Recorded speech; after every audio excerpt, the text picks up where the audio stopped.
Hola amigos, hay algo que quiero comentar rapidito. Como ya deben saber, antes de ayer, si no me equivoco, la ex ministra de Salud de Vizcarra, la señora Elizabeth Inostroza, brindó su testimonio a la Comisión de Fiscalización del Congreso sobre cómo es que Martín Vizcarra y sus ministros llevaron el manejo de la pandemia. Debido a que no se ha rebotado mucho esta información porque se vio opacada por la lamentable noticia del accidente que hubo en el aeropuerto a causa de la colisión de un avión de LATAM con un camión de bomberos, les dejo algunos extractos de las declaraciones de la señora Inostroza.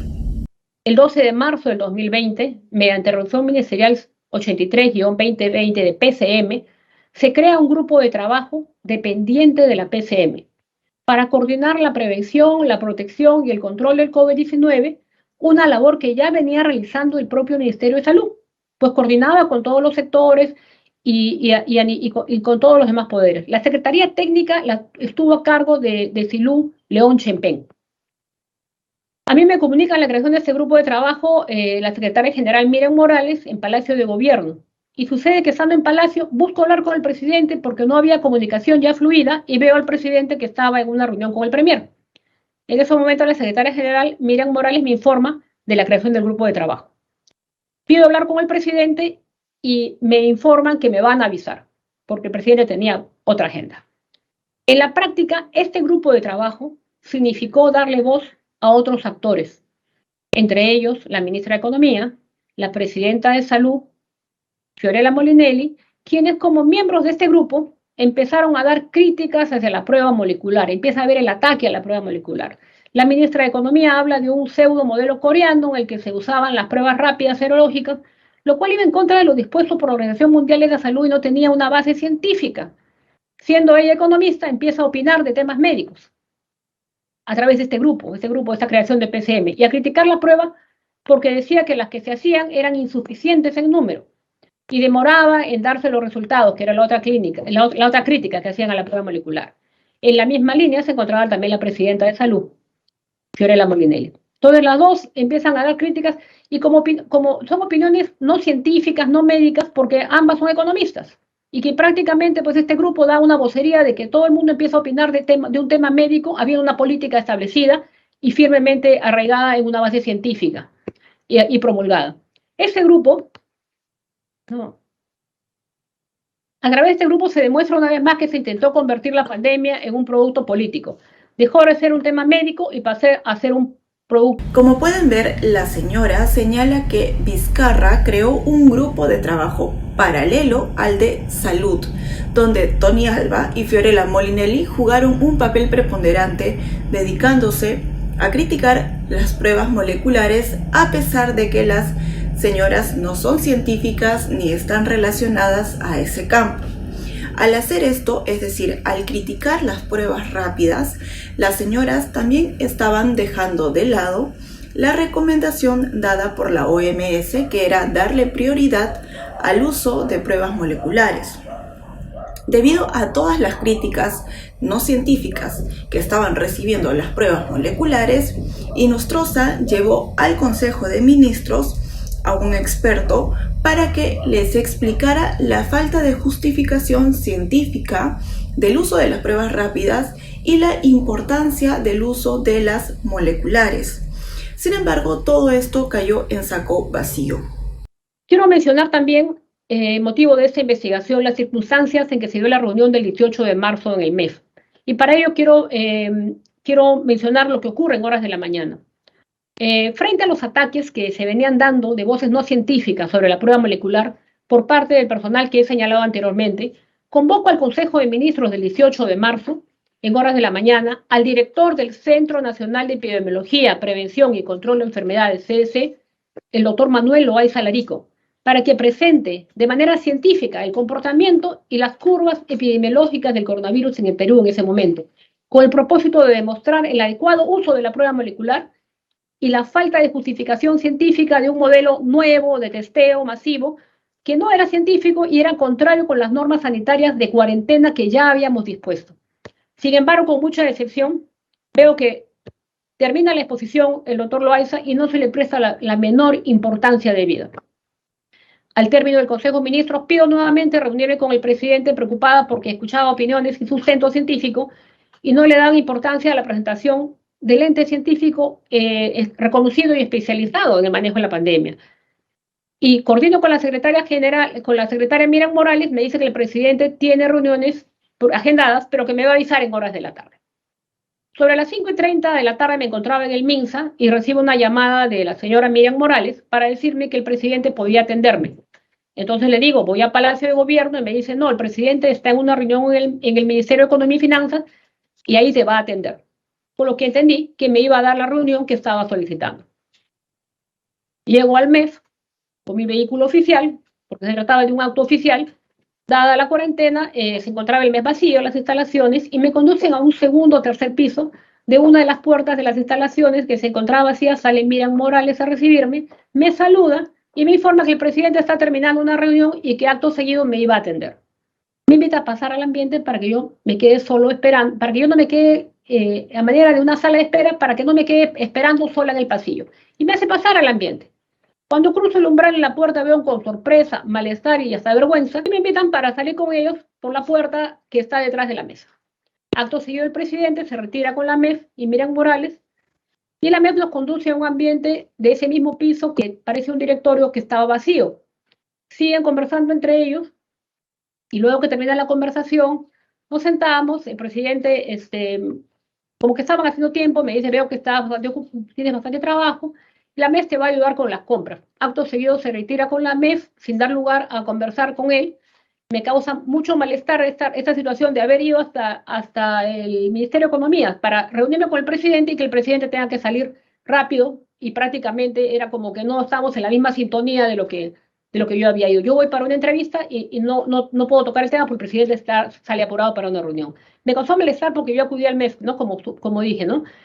Y sin embargo, veo este fastidio con la indiferencia que había ocurrido en la mañana, eso sumado a la indiferencia de la exposición, la poca atención que se le dio a la exposición del director del Centro Nacional de Epidemiología, ¿no? En ese punto quiero mencionar que tomé conocimiento por los medios de comunicación cuando yo ya no era ministra de Salud, que en una reunión en el auditorio habían estado empresarios. Entendí por qué me habían hecho entrar la señora Miriam Morales a ese ambiente. Había utilizado mi imagen para aparecer al lado de ellos por breves minutos, como que yo fuera parte del grupo. Fue una emboscada realmente. Nunca participé de esta reunión, ni tomé conocimiento, ni emití opinión, porque no conocía de qué estaban hablando ni de qué estaban tratando.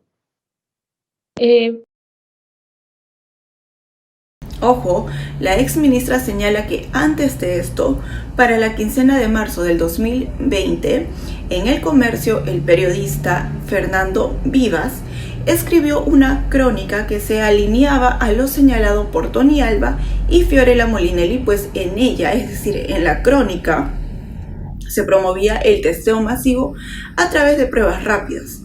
El periodista plasmó esta información con el respaldo de la secretaria técnica de este grupo de trabajo paralelo al MINSA que Vizcarra había creado, además del respaldo de Víctor Zamora, quien había sido retirado justamente del MINSA por no cumplir con las condiciones de expertise para la pandemia. Del 15 de marzo del 2020, titulada COVID-19, el viral que no queríamos, en una crónica de Fernando Vivas, mostró el mismo discurso que la ministra de Economía y Finanzas, promoviendo el testeo masivo a través de pruebas rápidas y serológicas, tomando como referencia un pseudo modelo coreano, que es lo que querían ellos introducir. En la publicación escrita por el periodista Vivas, dice, conversé con Desilu León textualmente, y me contó que están en camino de superar el cuello de botella del INS, como que el INS fuera el problema, el único que realiza las confirmaciones y centralización de laboratorios, pronto adquiriendo la tecnología para hacer test rápidos, como en Corea del Sur. El propósito más que llevar a la cuenta es identificar los casos. Entonces ya habían estas voces que inclusive se manifestaban en medios periodísticos. Sobre lo dicho por Desilu León, me sorprendió de sobremanera también porque ella no era médico ni del sector salud. Y sobre todo porque ya había un plan de acción establecido en el Decreto Supremo 010 del 14 de marzo del 2020 para fortalecer la prueba molecular. En esta entrevista también participa el ex asesor del MINSA, Víctor Zamora, quien fue retirado del Ministerio de Salud durante mi gestión pues no cumplía con las condiciones de expertise para esta pandemia. Por esto veo con sorpresa que Víctor Zamora estuviera dando también opiniones sobre la pandemia. A raíz de esta intromisión en la política de salud, emito la resolución ministerial 087-2020 MINSA del 12 de marzo del 2020, que crea el grupo de trabajo de naturaleza temporal dependiente del Ministerio de Salud como objeto de asesorar sobre los temas en materia de atención y manejo del COVID. Eso es para fortalecer el sustento científico de la política de salud que veníamos trabajando sobre la prueba molecular. En este grupo de trabajo convoco expertos de amplio reconocimiento a nivel nacional, como el doctor Cotuso, presidentes de la Academia Peruana de Medicina Intensiva, de Neumología, entre otros, con la finalidad, como digo, de reforzar y tener un refuerzo en la parte científica, de una política que ya estaba promulgada y vigente y en uso. Continuando con la línea de tiempo, el 15 de marzo se emitió el Decreto Supremo 044-2020 de PCM, que declara el estado de emergencia nacional por las graves... La señora también señala que la política de salud que se había planteado era de uso de pruebas moleculares, no de pruebas rápidas. Sin embargo, en una conferencia de prensa en la cual el vocero de salud básicamente fue el Lagarto, el señor, para sorpresa de la entonces ministra de Salud, anunció que estaban comprando más de 1 millón de pruebas rápidas. Y al final la conferencia terminó centrándose en esta compra como si ese hubiese sido el modelo que estaban trabajando, es decir, un modelo contrario a la política de salud que estaba vigente en ese momento. Para la prevención y control del COVID-19, conforme a la política de salud vigente plasmada en las resoluciones ministeriales 039, 040, 087 y 095, así como los dos decretos supremos 08 y 010-2020. En el decreto de urgencia solo se autorizó a comprar pruebas diagnósticas, es decir, pruebas moleculares, no pruebas rápidas. Y es falso que para ese decreto de urgencia se haya tomado en cuenta un sustento técnico que hable de pruebas rápidas serológicas. Quiero decir también que no es posible que un decreto de urgencia cambie una política de salud, pues esta norma solo regula medidas económicas y financieras. El 19 de marzo se realiza una conferencia de prensa en Palacio de Gobierno y recuerdo que en esa conferencia uno de los periodistas me pregunta sobre los laboratorios moleculares que se estaban implementando en Arequipa. Informé que el INS estaba ese día terminando de hacer transferencia tecnológica y la capacitación del personal para que inicie actividades operativas en un plazo de 48 horas. Acto seguido, el presidente pide la palabra, le pasan el micro y sorpresivamente empieza a hablar de que van a comprar equipos, incluso habla que se van a testear masivamente y ampliar el número de pruebas y de manera intempestiva incluso las cifras de que va a comprar 1.400.000 pruebas rápidas. Entendí que el tema del COVID ya se había manejado, ya no se manejaba científicamente, sino ya se había politizado. Termina la conferencia de prensa y también quiero que sepan que cuál habrá sido mi incomodidad, porque si ustedes ven la conferencia de prensa, el vocero del salud es el presidente. Yo solo puedo hablar cuando los periodistas me dan una pregunta explícita para la ministra de Salud, como ustedes podrán verlo. Y lo más importante que hablan es de esa compra, como que eso fuera el modelo que estaríamos trabajando, contrario a la política de salud. Con ese malestar termina la reunión y bueno, de acuerdo a Inostroza, luego de un altercado con la rockstar Tony Alva, la rockstar se comunica con el Lagarto y minutos después el presidente del Consejo de Ministros le informó que le decían chau chau Elizabeth Inostroza, lo sentimos mucho, pero su política de salud no se ajusta con la política anticientífica que quiere desarrollar el gobierno de Martincito. A tomarle pruebas, menos en una cuarentena, porque ya habíamos parado la transmisión del virus. Con esa decisión firme, al día siguiente voy a PCM para presentarme con el Premier y renunciar a mi cargo, en horas de la mañana. Antes de esto se hace la entrega, el relevo de cuántos pacientes había positivos y surge un altercado con la MEF, con la ministra de Economía, quien ya prácticamente se había empoderado mucho en los temas de salud. Parecía que ella era la que estaba abanderada, jugaba un rol muy preponderante, llevaba una bandera de ese modelo coreano, de sus pruebas rápidas.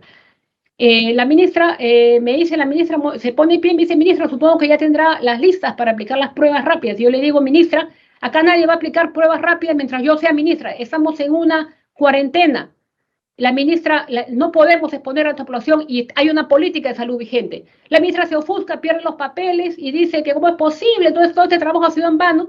Se sienta, se empieza a comunicar telefónicamente con el presidente, a los pocos minutos lo llaman al premier telefónicamente, al despacho presidencial, el premier retorna en unos minutos, anuncia de que los ministros que tienen que ir vayan a la conferencia de prensa y a mí me dicen, ministra, nos reunimos en mi despacho. Nos dirigimos a su despacho y el premier me dice que no tiene cara para decirme que él siempre le dan los encargos más difíciles y que va a haber un cambio en la cartera de salud porque me dice que usted lo ha venido haciendo muy bien, pero su política de salud no se ajusta con la política que quiere desarrollar el gobierno. A lo que yo le respondo que mi política de salud es científica y que obedece a la defensa de la salud y la vida de los peruanos y que nunca iba a permitir el uso de la prueba rápida, que iba a significar romper con todo el cerco epidemiológico, diseminar la infección de manera rápida, iba a causar la muerte de miles de peruanos, que fue lo que sucedió. A los pocos minutos y en simultáneo se produce la conferencia de prensa donde el presidente Martín Vizcarra anuncia mi salida y dice que iba a haber un cambio en la cartera de salud, nombra a Víctor Zamora, quien a las 2 de la tarde, como su primer acto ministerial, a las 3 se constituye en el MEF para formalizar la compra de las pruebas rápidas. Esa tarde va al MEF también los viceministros de salud, el director del INS y todo el grupo, como que fuera un equipo compacto, ¿no? A formalizar la compra de la prueba rápida. Quiero mencionar también que el requerimiento del área usuaria, Y ese es el testimonio de la señora Inostroza, quien se ve muy indignada, ¿no? Pero hay que decir algo, y es que es totalmente reprochable que la señora haya estado muda todo este tiempo. Nunca dijo nada. Vio como miles de peruanos fallecieron, entre otras cosas, gracias a estas pruebas rápidas, y ella seguía mutis mientras trabajaba como asesora del ministro del Interior de Vizcarra.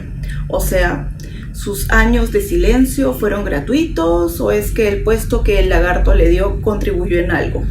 Así que sí, creo que la mayoría está de acuerdo con que hay vasta evidencia para decir que Castillo y su entorno son corruptos.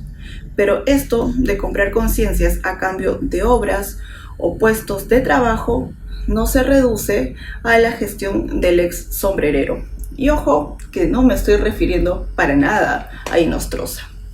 Por otro lado, y ya más o menos para terminar, aún hay gente que va a pensar como el que pone este comentario en el hilo, de quien, por cierto, saqué la información y los videos que han visto hoy. Ok, entonces, vamos a responderle a los escuderos de Vizcarra que alegan lo que están leyendo. Todo tu floro se cae porque en ese entonces no habían pruebas moleculares ni laboratorios para procesar. No. La mayoría de países de Latinoamérica y el Caribe, como pueden ver en este mapa, se esforzaron por realizar pruebas moleculares, salvo Puerto Rico, Venezuela y Perú. Esas pruebas eran escasas, sin duda, pero correspondía a quienes estaban gobernando hacer los esfuerzos necesarios para testear a los ciudadanos con lo que la OMS recomendaba. O me van a decir que la mayoría de los otros países sí podían concentrarse en comprar pruebas moleculares, pero Perú no. ¿En serio? Bueno, es que nosotros éramos tan especiales que Vizcarra y compañía priorizaron las pruebas rápidas y justificaron como sea su uso, diciendo, por ejemplo, que no habían pruebas moleculares, algo que no es cierto. Trataron de justificar esas compras con un Zamora declarando que se iba a comunicar con la OMS para cambiar las guías de la organización para que las pruebas rápidas fueran consideradas equivalentes a las moleculares. ¿Cómo le habrá ido al señor en esa labor, me pregunto? En fin, toda una cochinada, amigos, y aún así ciudadanos, periodistas, políticos se dedicaron a defender a Vizcarra y aún lo hacen, tanto a Vizcarra como a la rockstar Tony Alva, Zamora, a Macetti y etc. Bueno, a veces parece que nos merecemos lo que nos sucede.